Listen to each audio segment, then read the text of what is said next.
All right. It's time for Buckeye Grove Instant Access. It's about time. With the latest breaking news, analysis, and much, much more from around the world of Ohio State. Brought to you by BuckeyeGrove.com and the Unscripted Ohio Podcast Network. You're so money and you don't even know it. Let's move quickly and hand it off to our host, Kevin Noon. It's time to start running!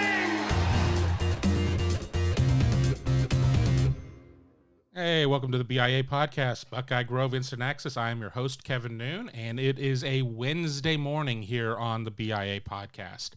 Super Bowl, only a couple of days in our memory. I'm still trying to figure out the halftime show. Love the music of the weekend. Not sure about those guys running around with jock straps on their face, though. But, a game that I didn't necessarily see going down the way that it did. But congratulations to the Tampa Bay Buccaneers. Being an Ohio State site, definitely painful calling Tom Brady the GOAT. But, if the shoe fits, so be it. He's the GOAT. I mean, there's just no way around it at this point. But now the NFL calendar turns toward the 2021 NFL draft. And even more so because we don't have a traditional NFL scouting combine this year. We're going to have to look a lot more at pro days and things of that nature in terms of determining what's going on. It certainly will be an interesting year for NFL front offices. NFL Draft Bible is a site that I have read for some time now, and I am a draft junkie, and I'm the first one to admit it. I've covered at least the last 10 NFL scouting combines, and maybe 12. I don't know. I love the NFL draft. And I'm thrilled to be bringing in Ryan Roberts. He's the director of scouting of NFL Draft Bible. That's over on Fan Nation through Sports Illustrated. And we're going to talk 100% about the upcoming NFL draft. Ryan, welcome to the show. I appreciate you, Kevin. Thank you so much for having me on. Year in and year out, the draft is always a big deal for the Buckeyes, especially as of late. I mean, under Urban Meyer, certainly under Ryan Day, under Jim Tressel, Ohio State puts more than its fair share of players into the league. A lot of compelling names, compelling stories out there. This year's not going to be any different.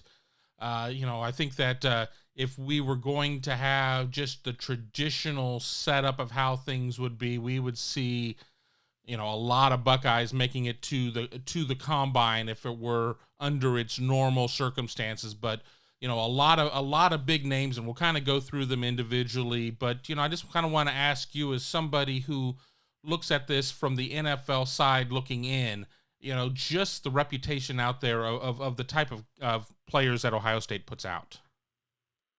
Yeah, I think that when you're talking about Ohio State, they're right in the upper echelon as far as producing NFL talent. You're talking about your Alabamas of the world, the LSUs of the world, the Floridas typically of the world. Ohio State, over the last few years especially, it seems like, but, for the course of time, as long as we've been playing college football, Ohio State has been one of the teams that, from a scouting perspective and from an NFL perspective, you can always look to and know that there's going to be a ton of talent. And I think that when we take a look at this class, and what Coach Day has done, taking over for Coach Meyer, and like you said, back to Coach Tressel, the tradition has stayed the same. And no matter who seems to be leading the team out of the tunnel, you're still going to get some outstanding Ohio State prospects on a year-to-year basis. And I think we have to start any conversation here with Justin Fields, Ohio State's quarterback, transfer from Georgia, spent 2 years with the Buckeyes. A lot of debate out there right now in terms of how the quarterbacks stack up. And I've not really read many outliers out there of anybody saying that Trevor Lawrence is not number one. And of course, people may want to speculate about now that, Jacksonville holds the number one pick and Urban Meyer being there. We're going to talk about Urban here in the second segment of the show. But then you got Justin Fields, you've got, Zach Wilson out of BYU. What is your evaluation of Justin Fields? Is he QB2 for you? Is he QB3? I mean, how does that position shape up, and where does this 2021 quarterback class rank against some other ones here of recent memory? Yeah, so if you're going back to the summer evaluation period and throughout most of the college football season, if you would have asked me to make a prediction on who the second quarterback is off the board, I would have, without hesitation, said Justin Fields, quarterback from Ohio State. And then we always We've obviously gotten the rise of Zach Wilson over there at BYU and Mac Jones even to a degree, even though I don't think he's in that top 4 tier. And Trey Lance, North Dakota State quarterback, who has obviously only played one football game this year in his quote-unquote showcase game against Central Arkansas. So Fields was fresh on the mind comparative to Trey Lance. I personally have Justin Fields as my third-ranked quarterback in the class, but I still believe, even though you're hearing, all the whispers and all the people that, seem to be tapped into the NFL, that it seems like it's Zach Wilson who is the second quarterback right now in this current state.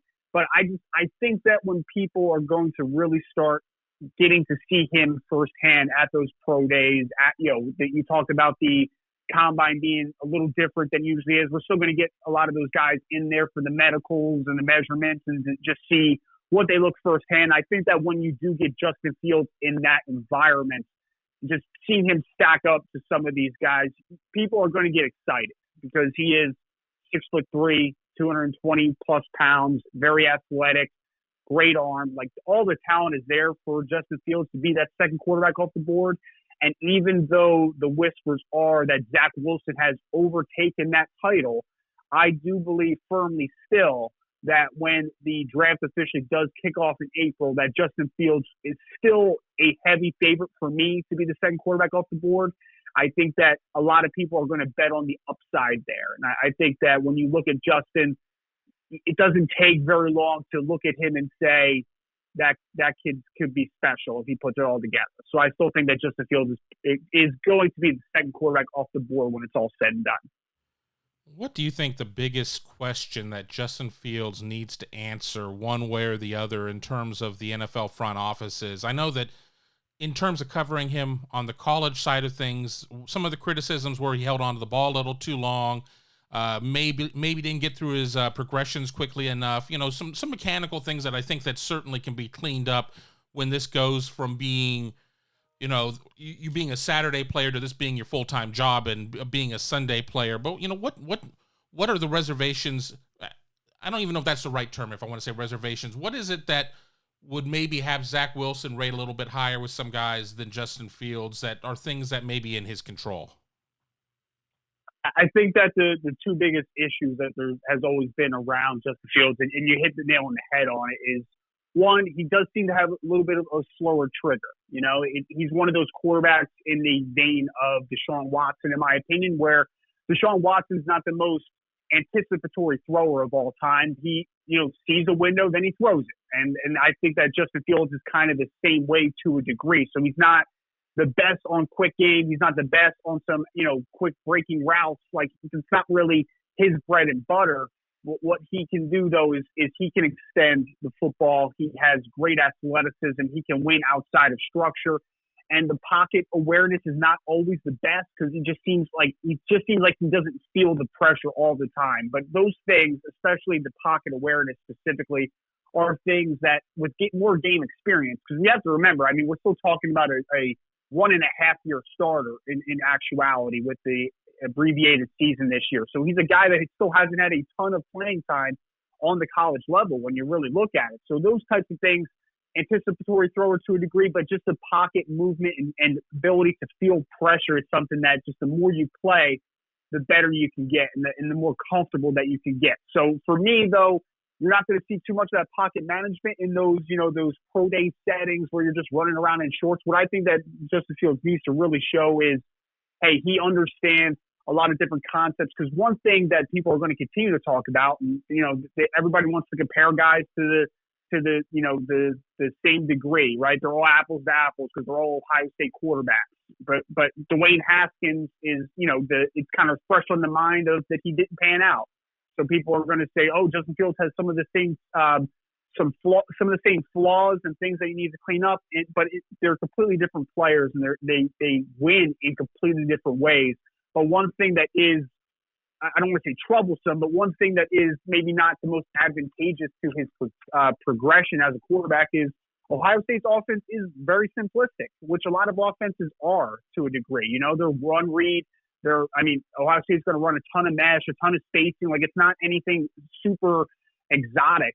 So when you're talking about, moving to the next level where you're running a ton more, different passing concepts against a much different variety of coverages, that's where a lot of the trip up usually happens. And for Ohio State running a simplistic offense, there's just some things that Fields hasn't been asked to do. There's been some things that he hasn't seen to the highest degree. So for him, I think it's just really talking to the coaches, seeing what he knows, how quickly he develops concepts in his mind, how he can easily make it from a sense of like, hey, here's it on the board. Let's take this to a practical approach now. What are you seeing versus this coverage versus that coverage? Now they're rolling pre-snap. I think it's just really those finer details of playing quarterback that maybe aren't, really ingrained in the Ohio State offense. It's the mental side of the game where I think people are going to have the biggest questions about Fields to no fault of his own. And I think that the more that he can quiet those criticisms, the more that people are going to really start to see again just how talented this kid is. You're listening to the BIA podcast. I'm your host, Kevin Noon. I'm joined by Ryan Roberts, the director of scouting for NFL Draft Bible. And you kind of answered my final two questions on Justin there about the Haskins situation, and is there a chance that there's a little bit of a hangover there, even though each player is their own individual or whatnot, and maybe just the style of Ohio State's offense kind of translating to the next level. So I think we've gone about 8 minutes on him. So let's just kind of go a little more rapid fire here. Shaun Wade, cornerback for Ohio State. I think going into this year and a lot of the mock drafts, and I do it too, and I look at the mocks that are not only a year out, but I look at the ones that are 2 years out, and I laugh, but I read them, so obviously I care about them. Shaun was somebody who was mentioned as a first rounder going into this season, made the move from slot corner to outside, certainly didn't have, from a production standpoint, the type of year that everybody had hoped for. Where do you kind of see Shaun Wade, and where do you see him projecting? He wanted to move to the outside corner role. Certainly kind of the lineage of Ohio State and their BIA, their best in America approach, but it didn't necessarily seem to work out 100% for him. Well, I think Shaun's safety, which there's no problem with. Some people are going to hear that and say like that was the biggest insult to him, obviously with the transition from outside after playing nickel the entirety of 2019. But just to be very blunt about it, like 2020 did nothing for him. It did nothing but plant a lot of concern in your mind, because I was really excited about Shaun Wade. He was a top 3 corner for me coming into the season from the summer. You talked about mock draft. I was mocking him top 20, top 25 in every single mock draft, because I was that much of a believer in his game and the length that he has and the athleticism that he has. But, you saw week in and week out against the Penn States of the world and, going up against some talented wide receivers, Alabama, and you just see that he just seems to lose the ball in the air. He doesn't have great understanding of being able to play the ball, play through the man. He doesn't look comfortable at all. So the big debate's going to be like, hey, do you just stick with it? Because he obviously has traits. Are you going to stick with him, keep him outside, work with him, work through some of more of the lumps, because he hasn't been playing outside corner much at Ohio State, and just kind of, play through the fire and see if we can get him out of here and get the best football out of him? Or are you going to play him in a spot where he has shown a ton of potential and played very well inside? Because what he does best as a man-to-man cover guy on the inside in 2019, I think that's very easy to project as a safety role in the next level. We've even seen him play some safety at Ohio State. And I think when you really look at what he does best, size, physicality, both in the run game, in the screen game, getting physical with players, being just a presence on the back end and doing a multitude of things, even to that Clemson game in 2019 where, he was thrown out of the game, like just showing that ability to come off the slot as a blitzer, do a multitude of things. I think he's a safety. I think he's a damn good safety. And I think that he, is potentially still probably a second to third round pick, despite people being super low on him now. But from my understanding in the league circles, that's still where people will value him, in second and third round, somewhere on day 2, because he's so talented. But at the end of the day, I think that his skill set, his attributes do fit best inside, because I think that what he brings to the team is the versatility aspect that he can show. Just putting him outside, I think, is just kind of pigeonholing him into one role. And while obviously the cornerback position is a huge point of emphasis on the next level, and they get paid big money. I think when I look at Shaun Wade, that he is going to be a really darn good safety inside, and I think some teams are going to be very happy with him in that role. Let's move to a couple of interior offensive linemen with Wyatt Davis and Josh Myers. Davis, an All-American guard. Josh Myers played center. We love talking about offensive tackles. I mean, we talk about, corners, and they get huge paydays and whatnot. Offensive tackles, especially left tackles, they get huge paydays. We don't talk as much about the guys on the interior of the line, but Ohio State producing two very talented guys with Davis and Myers. Yeah, well, I think that Josh Myers, I'm going to start out with real quick, because I know a lot of people coming out of the summer into the season were huge Creed Humphrey guys from Oklahoma. And I feel like a lot of people have stuck with Creed because he's a good football player. But for me, I actually left the summer with Josh Myers as my top-ranked true center. And I think that, I've been super impressed by him. Him working with Wyatt and some of the other interior linemen, on doubles, combos to the second level. Like Josh Myers, I think, is an excellent football player who brings kind of an odd body type. He's got kind of that Alex Mack look to him a little bit, because he's right around 6'4", 6'5". Obviously, he was recruited originally as a tackle, to my recollection, and he's just kind of settled in, getting the best five on the field. For me, though, I think Josh is the best true center in this 2021 NFL draft class. I feel like for the majority of the last few months, and even back to the summer, I've been a little higher on him than most. I think he's a very solid early second round selection that's going to make a team make a team very happy. And then Wyatt Davis is a guy that came into the year with a ton of hype. I've seen a couple games. For me, it seems like he didn't play quite as well in 2020 as he did in 2019. I mean, in 2019, he was overwhelming dudes in his first year as a starter. So I was really excited to see what he did in his second year. I don't think he quite made the jump that maybe some people thought he might, but I still think that he's firmly in that late first conversation, because I think that he has all those attributes. He's a very smooth athlete. He's very physical. He can get a little over anxious sometimes. Sometimes his aggressiveness does work against him a little to a degree. He lunges a little bit. He gets his chest over his toes a little bit, loses balance. But at the peak, he is a dominant football player, and I think that he's going to be a starting guard for a long time at the next level. Let's jump in on Trey Sermon, Ohio State's running back. He kind of had a slow start to the collegiate season. Definitely, when he transferred in as a graduate transfer from Oklahoma, he was dealing with an injury, with a knee injury. Never really seemed to be comfortable until he got to about the Big Ten championship game. Goes for more than 330 against Northwestern. Goes for about $190 against Clemson. Then he gets hurt on the first series against Alabama in the championship game. But just in that short period, those two games, and the hope was going to be he was going to put together a 3-game stretch the way that Ezekiel Elliott did in 2014 during Ohio State's last national championship run. What is the NFL to kind of make of somebody who really certainly did not break out for the first 5 games of the season and then kind of exploded onto the scene at that point the way that Sermon did?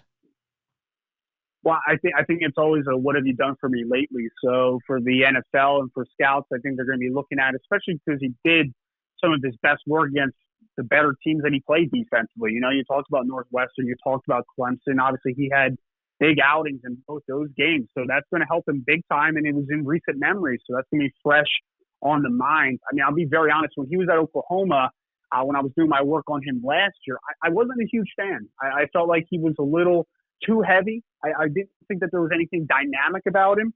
I will say, though, this year for Ohio State, he looked a lot better shape, a lot more slender. He looked like he was probably at a really good playing weight for him, and he looked a lot more explosive, in respect to his game. He's a one-cut downhill runner, but he just had a little more juice kind of hitting to that second and third level for Ohio State at the latter stages of the season. So I think he helped himself a ton. The question about Trey is going to be like, hey, I think that you can do a lot of stuff for us on first and second down, obvious running situations. You can either pass block a little bit. What can you do for us as a receiver? That's going to be a huge point of emphasis for him. If he's able to prove that he can do that, then we might be looking at maybe a sleeper in this draft where, hey, wow, all of a sudden he is that laid back and he can handle passing downs and he can stay in on every down. And it's not something that we truly expected.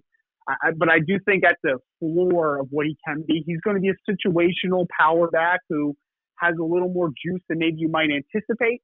The biggest question moving forward in the draft process is how comfortable can he be as a pass receiver? How much can he potentially impact third down? Ohio State's going to have 4 linebackers that are going to the draft this year with Baron Browning, Pete Werner, Tuff Borland, and Justin Hilliard, losing their top 4 linebackers in a position that in 2019 was much maligned at Ohio State. And here in 2020, I think, personally, take it for a grain of salt. What do I know? But I felt that the linebackers was the best unit of Ohio State's defensive units. And now they got all 4 of their guys going there. A couple of them took part in the Senior Bowl, looked pretty good there. I hate throwing 4 players at you at once, but it's been very difficult throughout their careers to separate this group because they've all kind of been lumped in together. Who out of that group, maybe flashes the most for you for having the most potential? Yeah, no, I mean, it's a great question because when you're talking about the best position groups in all of college football, like Ohio State's linebackers this past season have to be up there with, Alabama's wide receivers. Like that is probably one of the top position groups in all of college football. So who flashes? I mean, I think the obvious answer is Baron Browning, who moved to Sam backer after playing more inside the previous season, obviously rotating in with Malik Harrison. And what he was able to do with Sam this year was really impressive because you saw him in more space than you ever had been before. Him playing overhang a ton, over tight ends, blitzing off the edge. Like he was doing a ton of stuff, working from depth. I think the question though with Barron is because like you look at him and you're like, he's 6'3", 240 something pounds, super athletic, explosive in tight quarters, can cover. Like there's a lot of things that NFL teams are going to absolutely love about Baron Browning.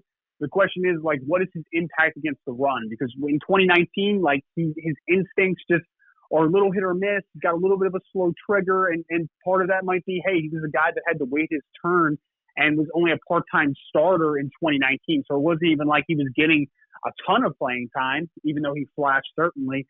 The question is, how comfortable are you on for leaving him in every single down? Because I know that he can do stuff on obvious passing situations, and I know that we can use the versatility to him because he's such a great athlete. But the big question is going to be how much can he impact the run game? And kind of, conversely, I would say that Pete Werner is probably my favorite linebacker on the team. I think that he is so smooth, underrated, like really athletic. I think he's so underrated athletically because you see him move in space, you see him cover, and I'm like, he's got smooth hips, he transitions well. He's a smart kid inside. Like he takes on blocks well. He's a solid tackler. Like I just think that he just checks so many boxes.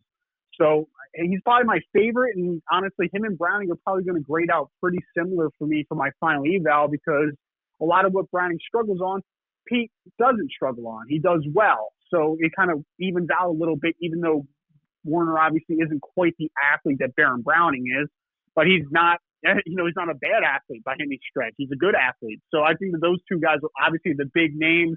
Tuff Borland's been around for a long time. He's limited. Like, to be very honest, he's a limited football player. He's smart. He'll play hard. He plays tough. He's going to have to be a guy that makes a living on special teams if he's going to last. He just doesn't have the traits necessary to play a high volume of snaps. It's just not going to be in his repertoire. You saw at the Senior Bowl, like him working in space, working as a blitzer, like it's just clunky. It's just not great all the time, especially working in pass coverage. So I think he's a little limited. Justin Hilliard's the one that, like, as a 6-year guy that, dealt with some injuries and was another guy that kind of had to wait a lot to get some playing time. He flashes, man. Like, I'm not going to sit here and say, like, day 2 pick, but like some flyer mid to late day 3, like I would take a shot on Justin Hilliard because I think that he's not the athlete that Baron Browning is. He might not even be the athlete that Pete Werner is, but I think he's a good athlete who made some plays down the stretch. He's an impressive looking athlete that I think is just still tapping into his potential because he just hasn't played a ton of football. but he's just kind of that late round flyer for me that he might eventually outproduce his draft selection. But I think when you just look at that group as a whole, I mean, we were talking about two guys that could go somewhere on the first 2 days of draft. Then we're talking about Justin Hilliard, who's a day 3 guy, a flyer, maybe even a little earlier than some people expect. And then Tuff Worland might be a late day 3 guy because he has that potential. So we're talking about 4 potentially drafted linebackers from one unit, which is absolutely outstanding. And you talk about Justin Hilliard, who was a 6th-year guy or whatever. Another guy that was there more than 4 years was Jonathan Cooper, the defensive end. Got hurt at the end of the 19 season, came back for 2020, was a captain once again. Another guy that, has all of the talent in the world athletically, has run into a lot of roadblocks in terms of his collegiate career. Is he somebody that has a chance to, really better his stock in terms of pro days and workouts and things of that nature? Well, I think that he definitely put his best foot forward, Jonathan, this year in 2020. Because 2019 he played, a lot, but for me, I just feel like he didn't flash a ton. This year he flashed a lot. Working on the other side of Smith, I think that he, obviously the number 0 pops out of the screen pretty much too, But Jonathan Cooper, I felt like has a pretty solid get off. He's got a little juice to him. He's pretty twitchy. His thing is like he's not the longest guy in the world. He measured in pretty short arms at the Senior Bowl. He's a hair under 6'3", so he's not the longest guy in the world. I don't think he's like the most flexible guy either. So I think that he's pretty much a defensive end and a even front only type of guy. Like I don't think that a 3-4 team is going to love him a ton playing a rush backer role. So he's a little scheme dependent. He's not the longest guy in the world, but I think that he does bring high effort, some explosiveness, and I could see him carving out a niche as a situational pass rush role who plays some special teams, who does a little bit of the dirty work, because I do think that he does have some traits to work with. One more player I want to talk about. Apologies to tight end Luke Farrell. We're already at 28 minutes, and I still have 3 more questions for this first segment. Tommy Togiai shocked a lot of people when he decided to forego his eligibility and try his hand in the draft. I mean, he's already known as he was the strongest player in terms of the weight room at Ohio State, really led a defensive tackle position that people were concerned when they lost guys like Robert Landers, when they lost Devon Hamilton or whatnot. And then you have Tommy Togiai step in, and he had a tremendous season. It was a big loss when he wasn't able to play in the championship game due to COVID testing. What are your thoughts on Togiai in terms of what he may be able to do as a guy that really, has played some meaningful football, but certainly not as experienced as probably some of the other guys that he's going to be competing with for those draft positions? Right. Well, he was a guy that I actually just got to pretty late here, only a couple of days ago, because he was a guy for me I didn't expect to declare. The talk around in the draft circles was Haskell Garrett might be the guy that's going to declare early for Ohio State, not use that extra year. So I was kind of anticipating him. So I actually had looked at Haskell Garrett a little earlier into the season. And Tommy wasn't like super on my radar, but I watched him, and I will say he far exceeded expectations. I expected a guy that was just going to, like you said, the weight room is highly publicized for him. So I expected a big, strong defensive tackle who's able to maybe two-gap a little bit, can get some extension in the run game, play the run very well, and he can do all that. There's no doubt about it. A little more flexible, though, than I thought. A little better athlete than I thought. So, I've been hearing some guys say day two potential for Tommy, and I am not hating on it at all because I think that he impacts the game to a high degree, and he really impressed me a whole lot more than I anticipated. I knew he was going to be a strong guy, but I think that he's a very underrated athlete that can probably do a little more than what I kind of had anticipated going into the viewing. And we'll wrap up this first segment with guys who came back, who are coming back to Ohio State. You mentioned Haskell Garrett. We'll talk about him. You also have offensive tackle Thayer Munford, who's been a 2-year starter at left tackle. And then, of course, the big shocker out there, receiver Chris Olave, deciding that he's going to come back.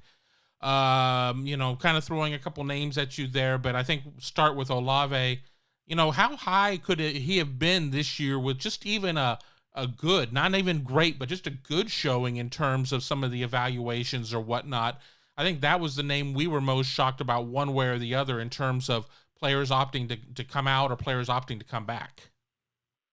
Yeah, I feel like a lot of people were very shocked about Olave going back. For me, if he had a good showing athletically, at the time I would have said like at the combine, maybe he has a good showing, but obviously if he would have had a good showing at the pro day, I think that early second rounds, maybe he sneaks in the late first. Like, I don't think that was incredibly out of question because I think that what he is a vertical threat who's a really good route runner, outstanding, clearly understands blind spots and coverage, can settle down against zone, has shown he can beat man-to-man coverage. Like, there's just a lot to like about Chris Olave, incredibly smooth player. So when he decided to head back, I was shocked, just like a lot of people were, because I felt like he was going to be, within that late first, early second rounds. And I mean, I think that the reasoning, and this is pure speculation on me. I mean, you probably know a little more than I do, but for me, it's, hey, maybe I'm the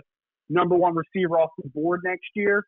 It was kind of a interesting decision because I kind of think that's what Olave's peak is: late first, early second. Like, I don't think he's going to do a ton that's going to elevate his stock too much more because he's kind of like a slighter frame guy. He's not ever going to be a guy that you look at and you're going to say, hey, you're an X receiver. You're going to play outside in the boundary a ton, work against the best corner on every down. Like, that's just not what his game is. For me, he's a movement guy. He can play a little bit in the slot. Can be that Z receiver that maybe you're going to motion around a little bit and then working from different release points. That's kind of what he is.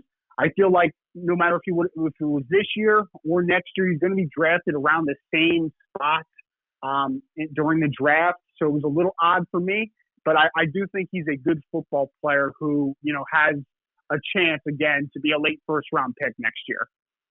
And I want to bring up another Ohio State receiver that was drafted a little later in his draft and has really proven to be a bright spot on a kind of a bleak team, and that was Terry McLaurin.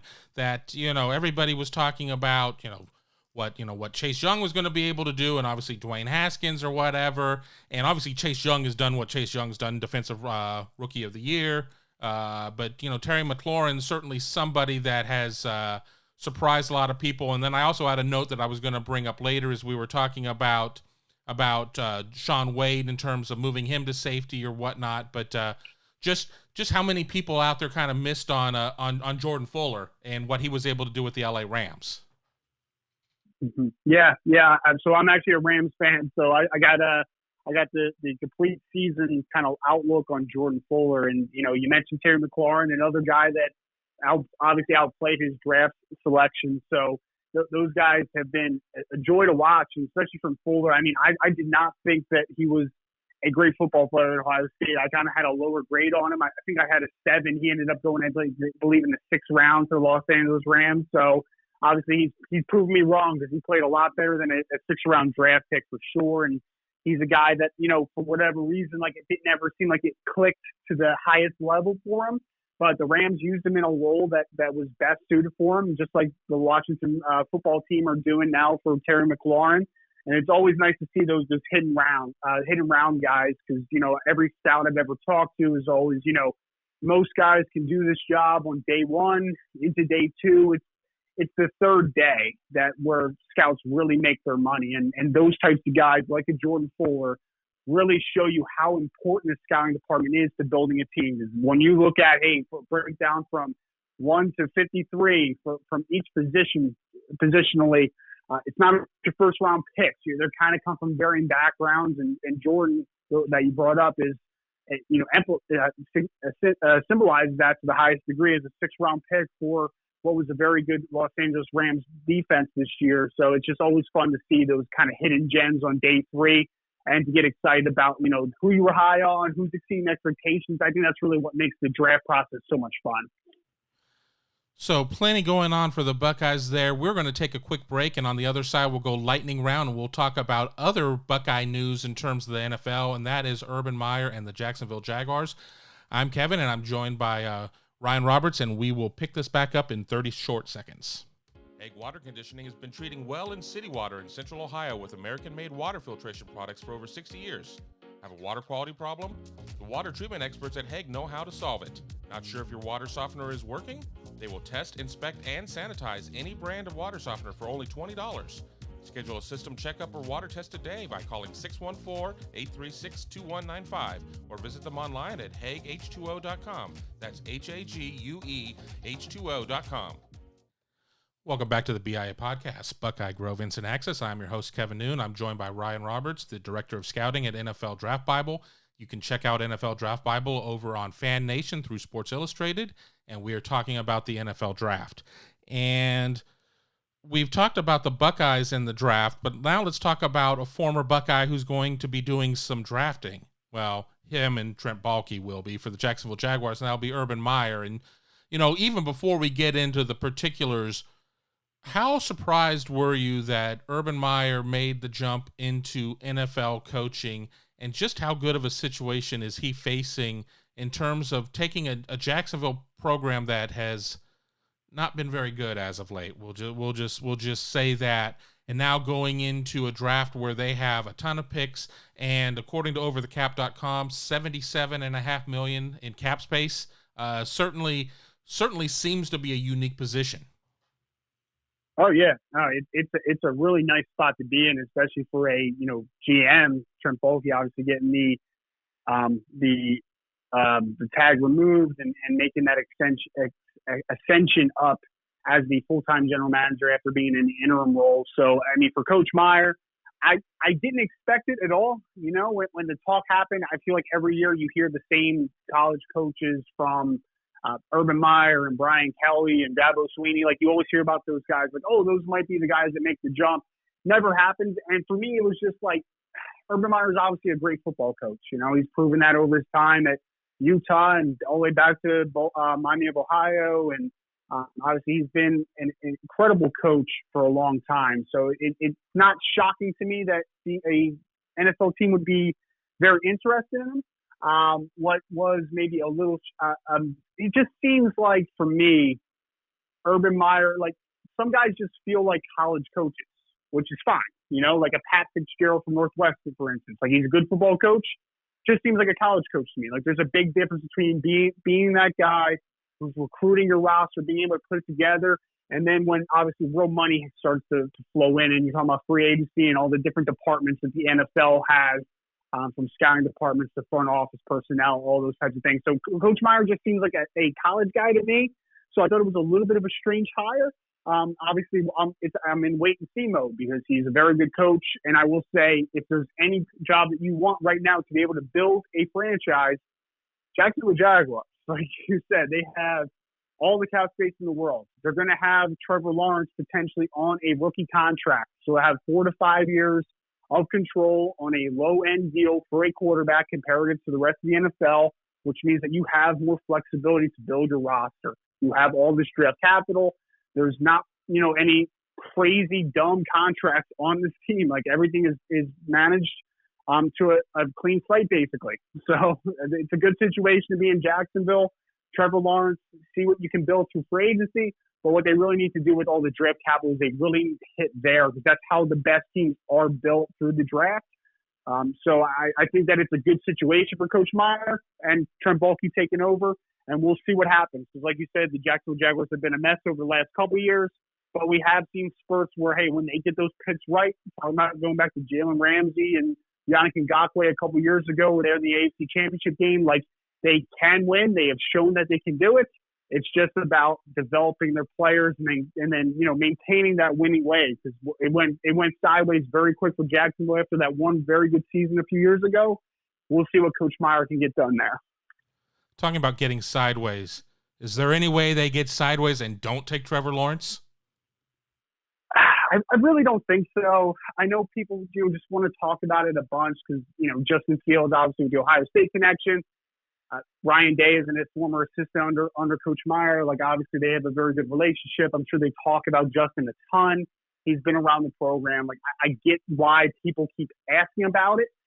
For me, one, I mean, he never coached Justin Fields. So there's that limitation of, like, seeing him on a practice field every single day and seeing what he's made of and really having, like, inside look. But the biggest thing for me is, even though I think Justin Fields is a very good quarterback prospect, to me it's a pretty significant drop off from Trevor Lawrence. I think Trevor Lawrence is one of those guys that, although I hate the term generational because I feel like people throw it out too much, I mean, for me, he is a generational prospect because he is, the best quarterback since at least Andrew Luck, in my opinion. And I don't think that you pass on that guy, even if you have maybe a little more intel and a little more of a relationship with another. In Justin Fields, I just think that Trevor Lawrence is the easy pick, and I would be very shocked if he was not a Jacksonville Jaguar come April. Well, we talked there about the Jags. I have to do a little fan service. A great deal of our listeners are either Browns or Bengals fans. Obviously, we're looking at teams that had very different fortunes this year. Let's start with the Browns. We know what they do well. We kind of know where they need some help. What direction? Well, what is the biggest thing they need to address in this draft, in your opinion? Well, I think the most glaring weaknesses on the Browns would be on the second and third levels of the defense. I think their linebackers, they have a bunch of young guys that are playing. They drafted Jacob Phillips this past year out of LSU. Drafted Mac Wilson and Sione Takitaki the year before. For me, I just don't think they're the right fit. I don't think that they're big difference makers.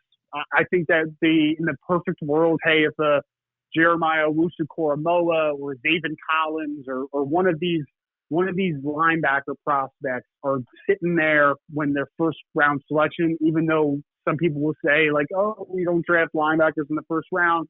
For me, it's such a debilitating part of this team right now that they don't have any athleticism or playmaking on the second level. That would be my huge point of emphasis.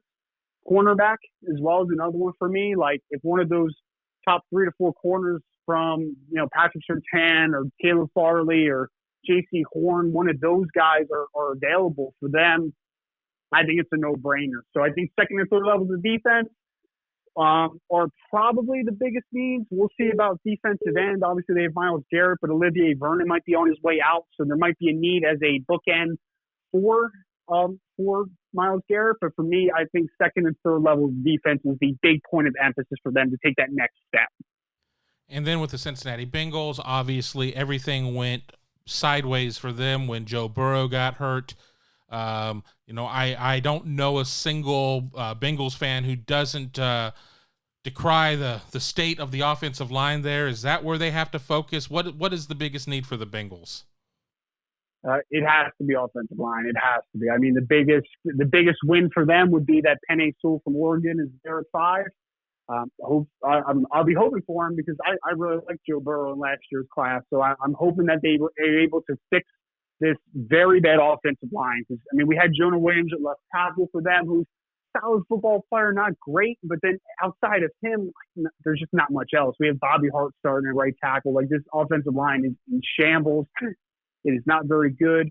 For me, you have to protect Joe Burrow at all costs because you still have wide receivers, even if AJ Green's on the way out. You still have Tyler Boyd. T. Higgins had a nice year. Joe Mixon coming back from injury. Like, there are still weapons for Joe Burrow here.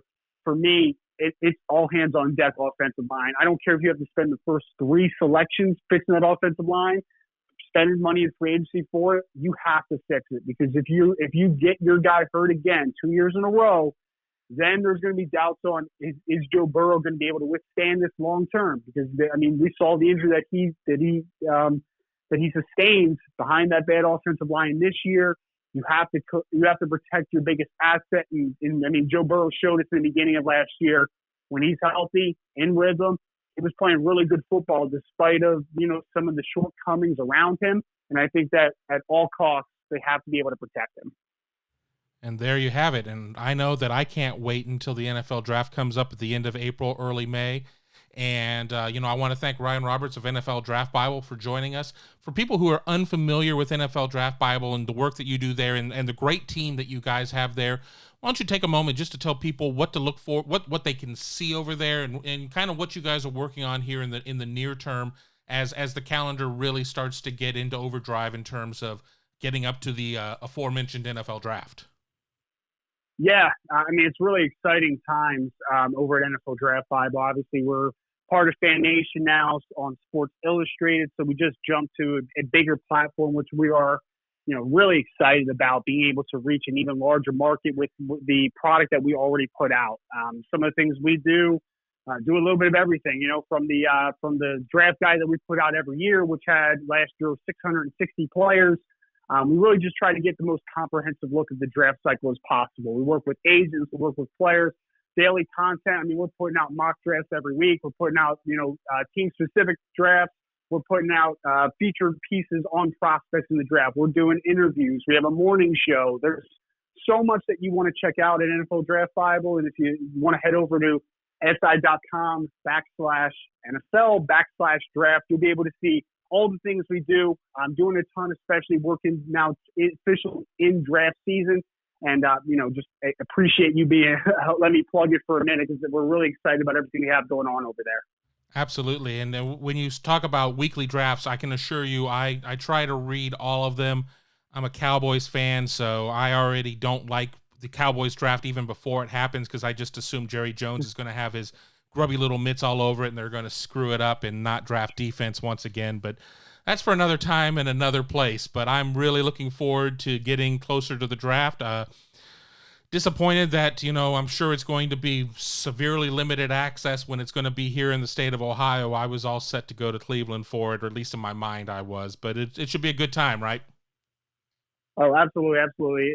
It'll be nice to just kind of get a little bit of normalcy. We're in an abnormal year back-to-back now, and abnormal draft season back-to-back. But the moment the draft hits, it's just a moment of people making their dreams and being able to really sit down and for me, the hard work that you just kind of sit back and just see, things coming to fruition. So no matter what, we can depend on the draft. It's going to just kind of be a little glimpse of normalcy in a reality that has not been normal for a long time now. Absolutely. And that's the one thing that's keeping a lot of us sane is sports and just trying to get to some normalcy there. But Ryan, I want to thank you for listening or for being part of the show. And I want to thank everybody out there for listening. We've gone about 47 minutes here talking about the draft. I guarantee you we're going to try and do this again here probably once we get on the other side of Ohio State's Pro Day. And we'll be here to bring it to you. So for Ryan, I'm Kevin, and we want to thank you for being part of the show. And we will talk to you again here very soon. Be sure to stay up to date with Buckeye Grove Instant Access when the news breaks or after the big game. Exclusively at BuckeyeGrove.com or anytime on SoundCloud, iTunes, Google Play, or Stitcher as part of the Unscripted Ohio Podcast Network. Hit that subscribe button so you can stay in the know and never miss a single episode.